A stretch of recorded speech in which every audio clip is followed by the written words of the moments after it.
I first met in person with Mary E. in the summer of 2007. I had arranged with her husband of 15 years, Terrence, to see her for an interview. Mary had initially agreed, since I was not a newsman but rather an amateur writer gathering information for a few early college assignments, and if all went according to plan, some pieces of fiction.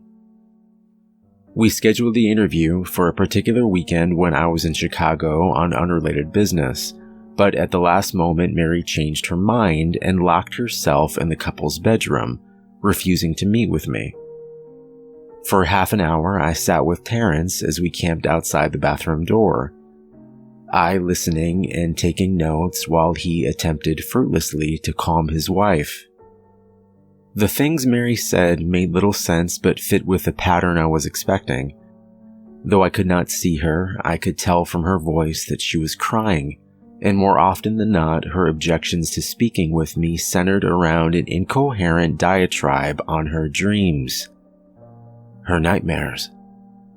Terrence apologized profusely when we ceased the exercise, and I did my best to take it in stride.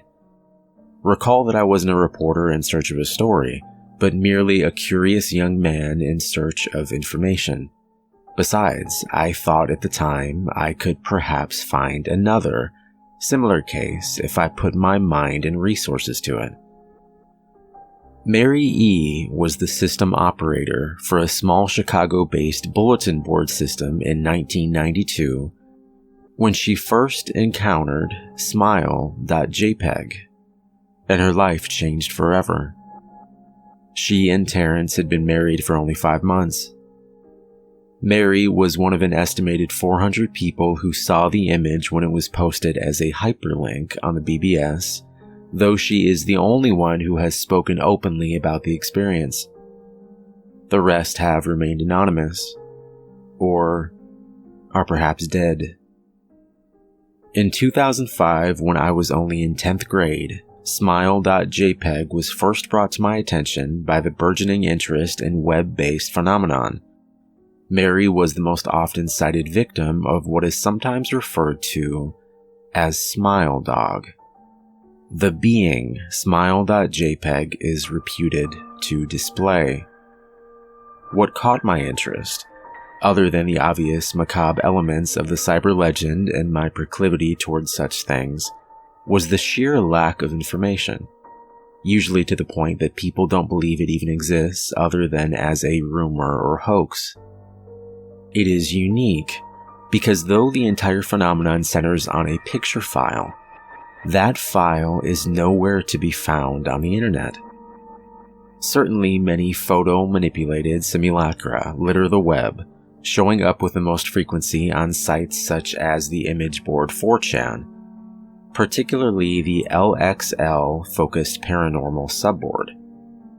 It is suspected these are fakes because they do not have the effect the true Smile.jpg is believed to have, namely sudden onset temporal lobe epilepsy and acute anxiety. The purported reaction in the viewer is one of the reasons the phantom-like Smile JPEG is regarded with such disdain, since it is patently absurd. Though depending on whom you ask, the reluctance to acknowledge Smile.jpg's existence might be just as much out of fear as it is out of disbelief. Neither Smile.jpg nor Smile.dog is mentioned anywhere on Wikipedia. Any attempt to create a page pertaining to Smile.jpg is deleted by any of the encyclopedia's many admins. Encounters with Smile.jpg are the stuff of internet legend. Mary E's story is not unique. There are unverified rumors of Smile.jpg showing up in the early days of Usenet, and even one persistent tale that in 2002 a hacker flooded the forums of humor and satire website Something Awful with a deluge of Smile.dog pictures, rendering almost half the forum's users at the time epileptic.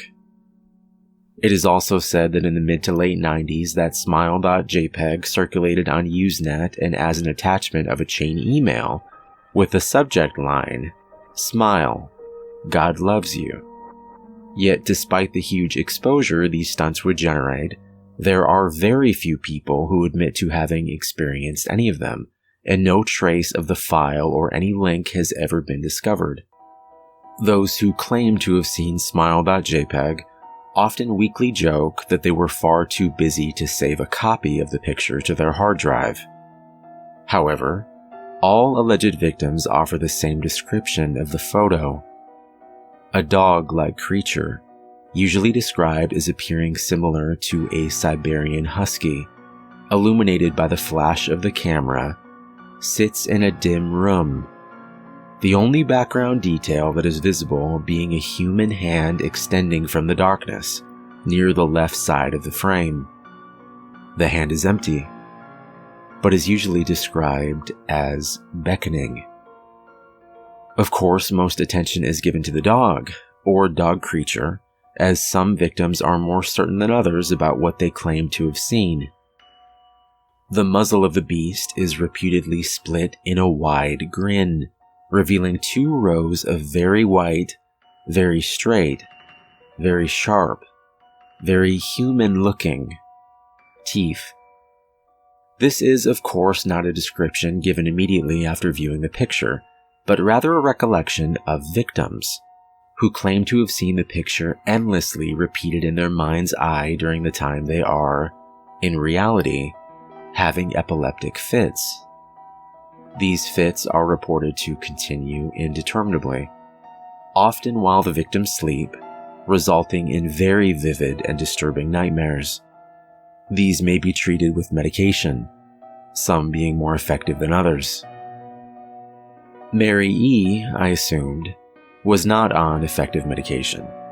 That was why, after my visit to her apartment in 2007, I sent out feelers to several folklore and urban legend-oriented news groups, websites, and mailing lists, hoping to find the name of a supposed victim of Smile.jpg who felt more interested in talking about his experiences. For a time, nothing happened, and at length I forgot completely about my pursuits, since I had begun my freshman year of college and was quite busy. Mary contacted me via email, however, near the beginning of March 2008. This is Mary's email. Dear Mr. L., I am incredibly sorry about my behavior last summer when you came to interview me. I hope you understand that it was no fault of yours, but rather my own problems that led me to act out as I did. I realized that I could have handled the situation more decorously. However, I hope you will forgive me. At the time, I was afraid. You see, for 15 years I have been haunted by Smile.jpg. Smile Dog comes to me in my sleep every night. I know that sounds silly, but it's true. There is an ineffable quality about my dreams, my nightmares, that makes them completely unlike any real dreams I have ever had. I don't move and I don't speak. I simply look ahead, and the only thing ahead of me is the scene from that horrible picture. I see the beckoning hand, and I see Smile Dog. It talks to me. It is not a dog, of course, though I am not quite sure what it really is. It tells me it will leave me alone if only I do as it asks. All I must do, it says, is spread the word. That is how it phrases its demands. And I know exactly what it means. It wants me to show it to someone else. And I could. The week after my incident, I received in the mail a manila envelope with no return address. Inside was only a 3.5-inch floppy disk. Without having to check, I knew precisely what was on it. I thought for a long time about my options. I could show it to a stranger, a coworker. I could even show it to Terrence, as much as the idea disgusted me. And what would happen then? Well, if Smile Dog kept its word, I could sleep. Yet if it lied, what would it do? And who was to say something worse would not come for me if I did as the creature asked? So I did nothing for 15 years, though I kept the diskette hidden amongst my things.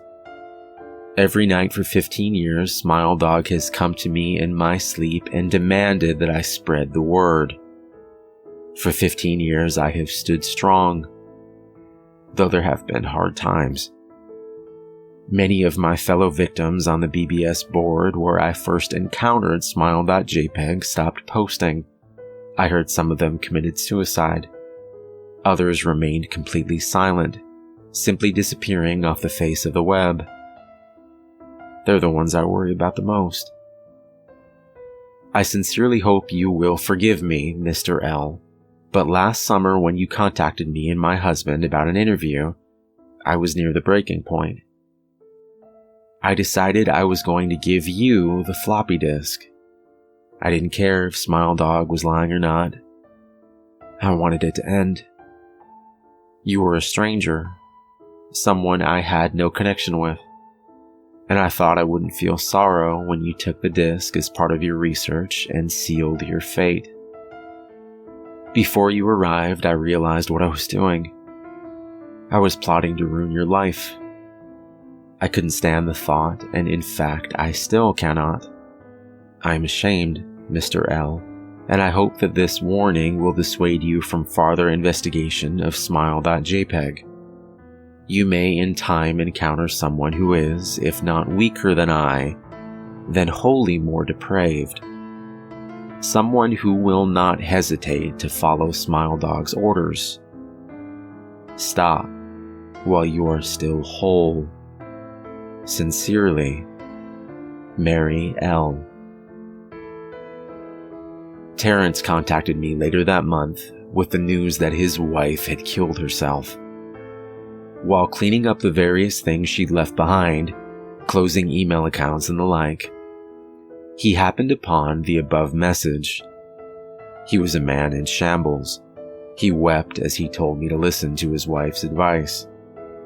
He'd found the disc, he revealed, and burned it until it was nothing but a stinking pile of blackened plastic. The part that most disturbed him, however, was how the disc had hissed as it melted, like some sort of animal, he said. I will admit that I was a little uncertain about how to respond to this. At first I thought perhaps it was a joke, with a couple belatedly playing with the situation in order to get a rise out of me. A quick check of several Chicago newspapers' online obituaries, however, proved that Mary E. was indeed dead. There was, of course, no mention of suicide in the article. I decided that for a time at least, I would not farther pursue the subject of Smile.jpg, especially since I had finals coming up at the end of May. But the world has odd ways of testing us. Almost a year after I'd returned from my disastrous interview with Mary E., I received another email. Hello. I found your email address through a mailing list. Your profile said you were interested in Smile Dog. I have seen it, and it isn't as bad as everyone says. I've sent it to you here. Just spreading the word. That final line chilled me to the bone. According to my email client, there was only one file attachment, called Naturally, Smile.jpg. I considered downloading it for some time. It was most likely a fake, I imagine. And even if it weren't, I was never wholly convinced of Smile.jpg's peculiar powers. Mary E.'s account had shaken me, yes, but she was probably mentally unbalanced anyway. After all, how could a simple image do what Smile.jpg was said to accomplish? What sort of creature was it that could break one's mind with only the power of the eye? And if such things were patently absurd, then why did the legend exist at all? If I downloaded the image, if I looked at it, and if Mary turned out to be correct, if Smile Dog came to me in my dreams, demanding I spread the word, what would I do? Would I live my life as Mary had, fighting against the urge to give in until I died? Or would I simply spread the word, eager to be put to rest? And if I chose the latter route, how could I do it? Whom would I burden in turn? If I went through with my earlier intention to write a short article about smile.jpg, I decided I could attach it as evidence. And anyone who read the article, anyone who took interest, would be affected. And even assuming the smile.jpg attached to the email was genuine, would I be capricious enough to save myself in that manner? Could I spread the word? Yes. Yes, I could.